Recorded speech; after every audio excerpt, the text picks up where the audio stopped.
top 5 peluang ya gimana tuh deh top gimana deh top 5 di dunia deh yang ingin bisa Blackpink lagi deh gimana deh nyangka nggak deh maksudnya maksudnya bisa ini orang pada hewir ngomongin Dede kenapa ya ada apa gitu pas dilihatin ada yang kirim-kirimnya Dede selamat ya Cie jadi wanita terbaik nomor 5 sedunia. Hah apaan ini bohongan kali gitu aja cuek aja Dede kemarin juga syuting pas paginya ada juga yang ngucapin tuh teman-teman yang lain dia beneran loh itu nggak bohongan. Ya udah alhamdulillah aja. Tapi kamu ngerasa lebih panas nomor 1 ya? Di mata Bilar. Nah, tapi lu nyangka gak dia Cantik itu sih universal ya, sudut pandang luas. Cantik secara fisik, cantik secara dari beauty-nya, dari berbicara aja banyak wanita yang bisa menunjukkan bahwa dia cantik gitu. Dan pada dasarnya memang semua wanita juga cantik menurut saya. Dan menurut saya sah-sah aja sih karena menurut mereka, menurut yang saya lihat dari artikel tersebut memang penilaian objektif ya, dari memang penilaian juri dan akhirnya dia nomor 5 terpilih. Karena kalau banyak orang Indonesia yang merasa bahwa cantik tuh kadang relatif ya, maksudnya dari orang Indonesia sendiri menurut mereka cantik adalah yang putih biasa kan, rambut panjang. Iya kalau kita ditanya sama orang bule, cantik menurut orang bule juga mereka pengennya suka yang lebih eksotis, kulitnya coklat. Ya sebenarnya cantik itu sudut pandangnya luas, tapi menurut saya memang Dede cantik luar dan dalam menurut saya.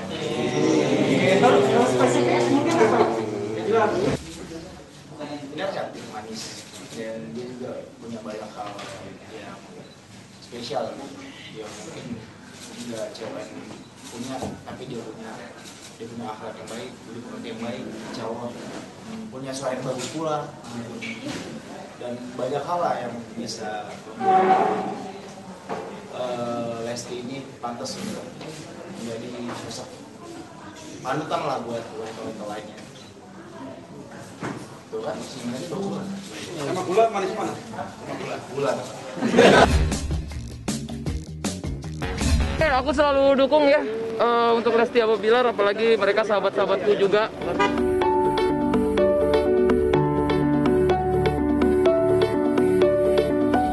Luar biasa Lesti kan seperti yang saya udah bilang kalau Lesti itu akan menjadi dia akan menjadi bintang dari segala bintang milenial. Sudah layak lah karena kan dia milenial, bintang milenial, seharusnya memang dia sudah bisa layak mendapatkan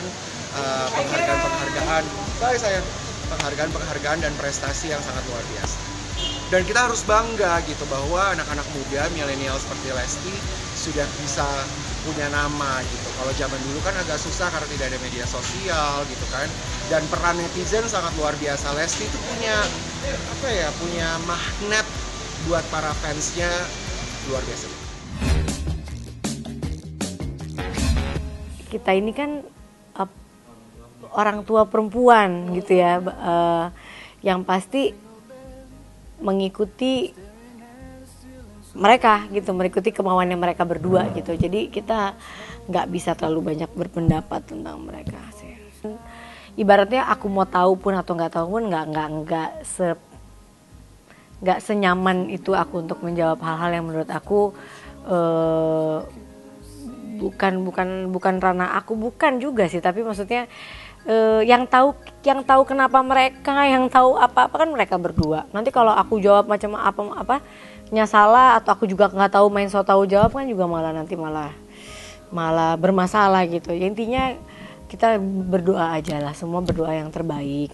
Semua orang tua pasti mendoakan untuk anaknya yang baik-baik, maunya juga anak-anak ini bisa apapun itu ya baik-baik lah. Aku selalu berdoa yang terbaik, yang penting kitanya usaha, berdoa, dan doa dari netizen itu juga yang mungkin bisa membuat salah satu yang akan membuat menjadi lebih apa yang kita inginin tuh bisa lancar gitu loh. Kalau kita nggak didoain, kita nggak usaha juga kan nggak bakalan jadi. Sekarang berdoa, fokus, ya terus bekerja juga supaya kita sama-sama, karena kan kita berdoa kan masih muda, kita berdoa sama-sama pekerja dan ya makanya sekarang ini kita berdua gimana caranya nih kita tetap harus kerjanya tuh jalan terus gitu, jadi supaya orang juga wah emang anak muda yang hebat. Namanya hubungan lebih baik kan disegerakan ya daripada menimbulkan fitnah.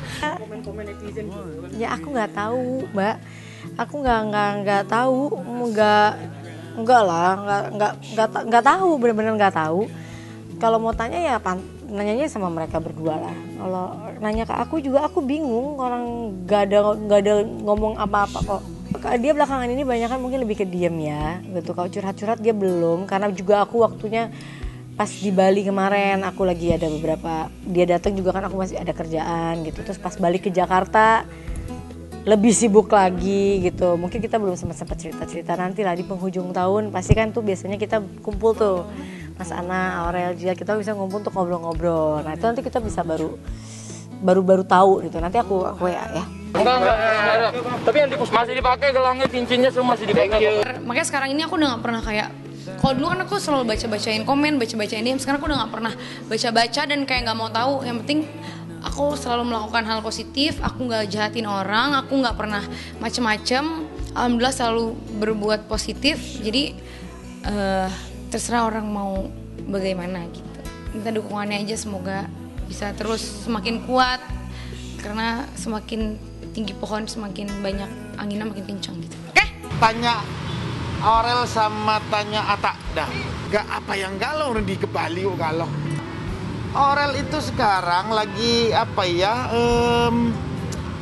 Namanya anak muda yang berkegiatan ya, pasti ada capeknya lah. Coba tanya Aurel sama Ata ya. Kalau namanya orang tua itu pasti mendukung apa yang dikerjakan secara baik, apa yang dikerjakan anak-anak kan, ya. Aku kadang pun nggak tahu. Ada orang yang kadang nanya, orang lagi kenapa sih? Tapi kan nggak semua kadang dia bisa enak untuk cerita ke kita gitu. Kita pun juga nggak mau dikit-dikit kepo, Kak kenapa sih? Walaupun kita pasti kepo ya gitu, Kak kenapa sih kok gini gitu. Tapi aku sama Mas Anang tuh mau berusaha untuk gak mau mencampuri urusannya mereka, kan Aurel udah gede ya gitu, udah gede. Kalau nggak dimintai saran atau nggak dimintain apa namanya pendapat gitu, misalnya dimintain pendapat sama mereka atau dimintain saran, ya baru kita akan ngasih saran. Tapi kalau selama itu kita nggak, maksudnya enggak, ya aku anggap mereka ya biar mereka yang menyelesaikan urusan mereka gitu.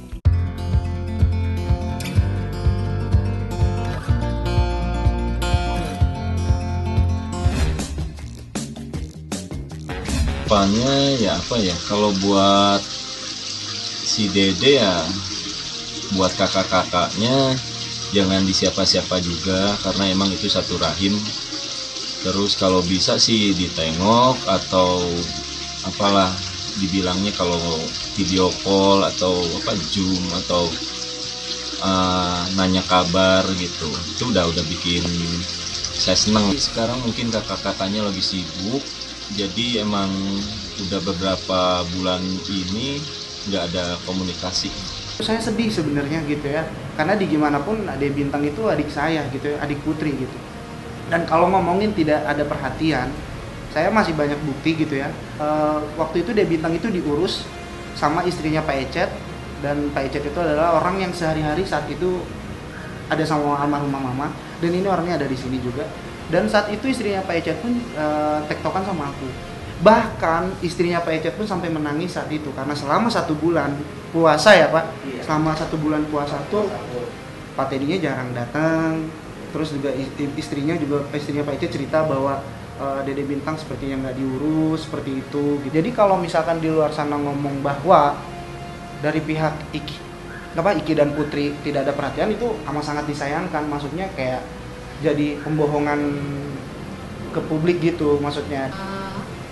Adiknya Om beberapa kali Dede Bintang, dan itu setiap hari Minggu ya, setiap Jumat atau sampai Minggu tuh Dede Bintang selalu ada di rumahnya, dan selalu minta juga Putri untuk mau popok, mau susu dan semua itu ke Putri. Bahkan Putri juga bilang kalau misalnya ada apa-apa langsung minta ke Putri. Dan Om itu kayaknya emang nggak tahu sama sekali. dan dia bapaknya, ya seharusnya dia yang bisa bertanggung jawab menafkahi anaknya. Dan ini jadi terkesan kayak mengemis-gemis dan bahkan malah jadi seakan-akan menjelekkan Iki dan Putri gitu. Sedangkan kita tahu yang sebenarnya seperti apa itu. Semenjak almarhum meninggal, si Dede Bintang sama istri saya 5 bulan. Pas puasa kemarin diambil lagi pas lebaran lah sama bapaknya. Nah sekarang sama bapaknya, tapi pas mau ketemu saya pernah sama adiknya Teh Dewi. Nggak tahu sekarang, nggak tahu sama siapa.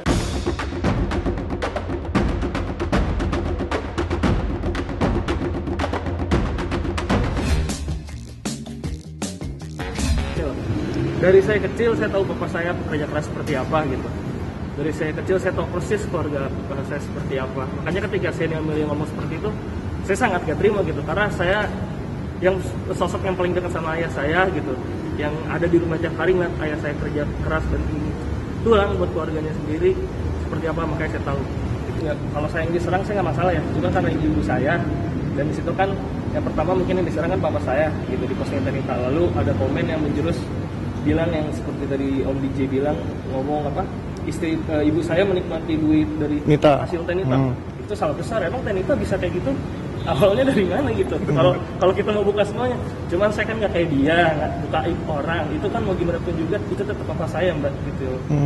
Yang pasti bahwa klien kami adalah bukan mokondo. Klien kami tidak pernah menikmati uang hasil jeripayanya Tenita Thalia.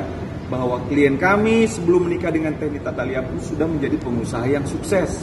Tenita dibesarkan oleh MGM. MGM itu siapa ownernya? Papanya beliau. Jadi rasanya hal yang mustahil kalau Tenita sendiri memanfaatkan atau dimanfaatkan oleh Pak Rudi. Tenita ada postingannya yang bikin saya geram banget ya, bilang hasil nyanyi dipotong 40-60 kalau tidak salah. Ya kan bapak saya manajemen ya. Manajemen itu kan ada untuk rekaman, bikin video klip, bayar pegawai. Mbak silahkan tanya, Mas bisa tanya manajemen manapun, potongan itu pasti ada. Maksudnya kok itu jadi pembahasan yang ngarahnya ke personal gitu. Itu kan papa saya tetap membiayai secara suami istri dan tetap ada hitungannya sebagai artis dan manajemen gitu loh. Maksudnya sampai hal itu aja dibahas. Nah itu yang harus saya luruskan gitu. Papa saya tidak pernah menganggap saya aja sebagai anaknya ya. Itu kan Tenita bilang apa? Pak Rudi itu kasar gitu. Iya. Saya sebagai anaknya sebandel-bandel saya ya. Saya masih muda gitu. Gak pernah itu yang namanya dipukul, disiksa gitu nggak pernah. Nggak ada satu sekali pun main tangan. Kalau misalkan emang Pak Rudi seperti itu, ibu saya sudah 20 tahun bertahan loh. Gak mungkin kalau misalkan udah disakitin ada KDRT segala macam ya udah tinggalin aja mas. Ini kan sudah 20 tahun berjalan dan anak-anaknya pun tetap bersama dia gitu sampai titik ini. Berarti kan apa yang dibilang itu kan tidak sesuai fakta. Bilang kekerasan, apa segala macam itu nggak benar. Ya kalau misalkan emang ada kekerasan ya visum aja, tinggal laporin.